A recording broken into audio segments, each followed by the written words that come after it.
tempo geológico, enfim. O debate foi acalorado, existem várias versões desse debate, mas o fato é que Darwin não foi. Vejam que o debate não foi uma coisa inesperada, houve uma cronologia, tudo levava, né, tudo mostrava que aquilo estava sendo armado para fazer uma demolição cruel. Mas o fato é que o livro falava algumas coisas e algumas coisas que, enfim, não foram apontadas como erradas até hoje, né? Algumas certas, mas algumas coisas que eu quero mostrar para vocês como se fala muito de coisas e não pela razão verdadeira. Galápagos, quando eu falo da viagem do Beagle, todo mundo fala viagem de Galápagos, como se o Beagle tivesse ido para Galápagos, e não, ele ficou 3 semanas em Galápagos, foram 5 anos de viagem. Que história é essa da viagem a Galápagos? Bom, vocês acham que essas ideias, as espécies nascem em ilhas e se distribuem pelos continentes, as ilhas são fábricas de espécies? Enfim, se eu disser a vocês que essas ideias estavam no Beagle, vocês vão acreditar? De fato elas estavam, mas elas não estavam na mente de quem a gente normalmente pensa. Mas de Louis Saint-Vincent, havia um livro, uma enciclopédia sobre história natural, de um francês, um naturalista francês, ainda vivo na época, que tinha viajado pelas ilhas do Pacífico e que tinha essa hipótese. Ele achava que as ilhas eram fábricas de espécies. E isso estava lá na cabine do Beagle. Darwin estava lendo isso. O que Darwin apresentou no Origem das Espécies não foi essa ideia. Não foi a ideia de que as ilhas são fábricas de espécies. Ele acabou indo contra essa ideia. Ele disse que as planícies são fábricas de espécies, que a evolução é favorecida nas populações que ocupam grandes áreas, grandes planícies.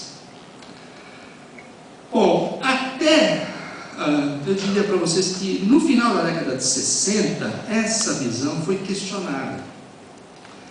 E para os biólogos, para o pessoal que estuda genética de populações, vai se lembrar do entusiasmo que as ideias do chamado neutralismo trouxe para os biólogos evolucionistas. Ou seja, a seleção natural parecia não ser muito importante.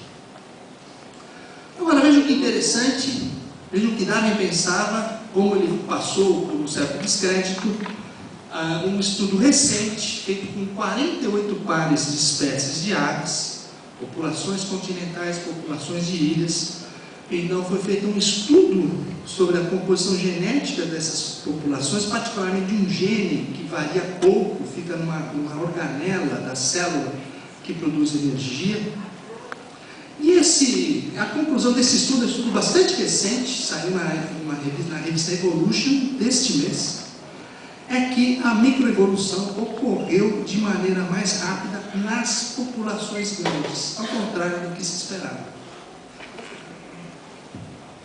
Quem sabe, então, as ideias de Darwin voltem a ser valorizadas. E vejam que Darwin tinha chegado a essa conclusão usando também o método empírico.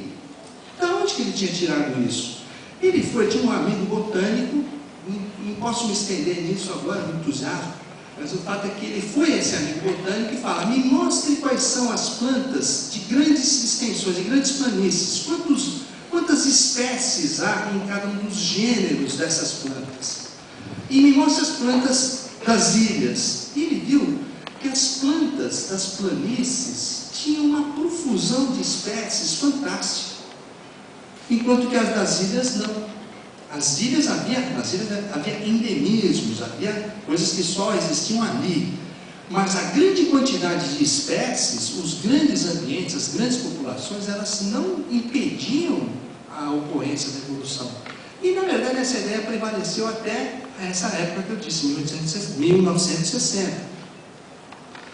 Então, as grandes planícies tinham muitas espécies. Já a origem da baleia era hipotética. Ele não tinha nenhuma razão, nenhuma evidência para dizer que o urso tinha originado a baleia. Era uma dedução. Mas, na década de 80, se encontrou um fóssil Desse bicho aí, lá no Paquistão.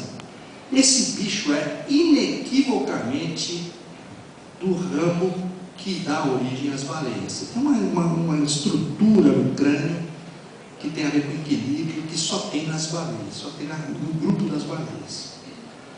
E olha que interessante, de 1980 para cá, se encontraram os fósseis das formas intermediárias.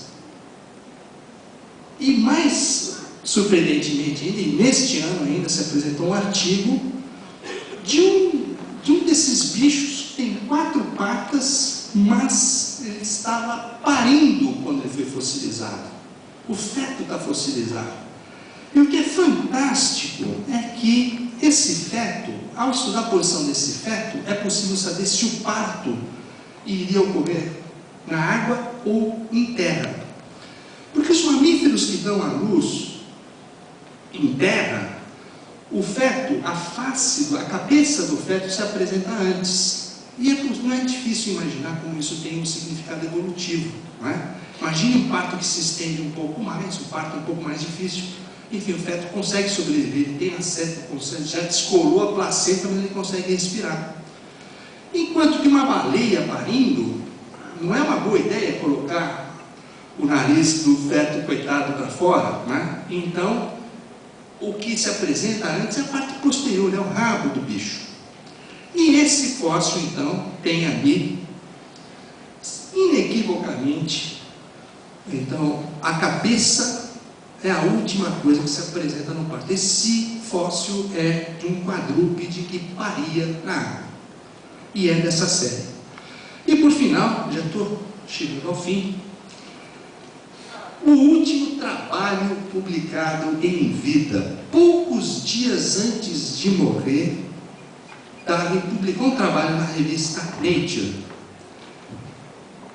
Ele descrevia uma descoberta. Um caçador tinha mandado para ele um pato migratório, quando um bicho, e havia um bivalve aderido às penas desse bicho, mas firmemente aderido às penas desse bicho.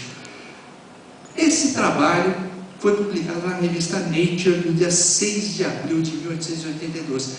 E o Richard Owen e o Wilberforce já não, mas o Owen estava vivo e leu esse artigo e certamente se lembrou da resenha do Origem das Espécies, aonde ele, e na verdade o Wilberforce não podia ter escrito aquela resenha tampouco, porque ele era ornitólogo, enfim, ele não tinha conhecimento de tudo aquilo que ele tinha escrito. Todos sabiam que quem estava por trás daquela outra resenha era o Owen. Mas o fato é que o Owen estava vivo e leu essa resenha, e leu esse trabalho, e podia dar o valor que vocês podem dar agora, da satisfação do Darwin ao ter recebido aquela ave migratória com um bivalve firmemente aderido, mostrando como, com base empírica, um bivalve podia ir de um continente a outro. E o mais surpreendente, quem era esse caçador? Esse caçador era um sapateiro. Um sapateiro muito, enfim, empreendedor. Ele tinha conseguido montar, começou como sapateiro, tinha conseguido montar uma fábrica de sapatos, e como vocês veem, tinha um tempo livre, mais do que eu e muitos de vocês, porque ele podia passar o tempo caçando, tendo lazer com a família. Muito bem. Quem era esse caçador? Esse caçador chamava-se Walter Crick. Quem ele era? O avô de Francis Crick, quem descobriu a estrutura do DNA. Por fim, a última palavra. O calcário, aquela formação calcária, ela de fato não tem 300 milhões de anos. Não tem 300 milhões de anos. Ela me errou aqui. Tem 90. Eu pergunto, faz diferença para o argumento? Não. Obrigado.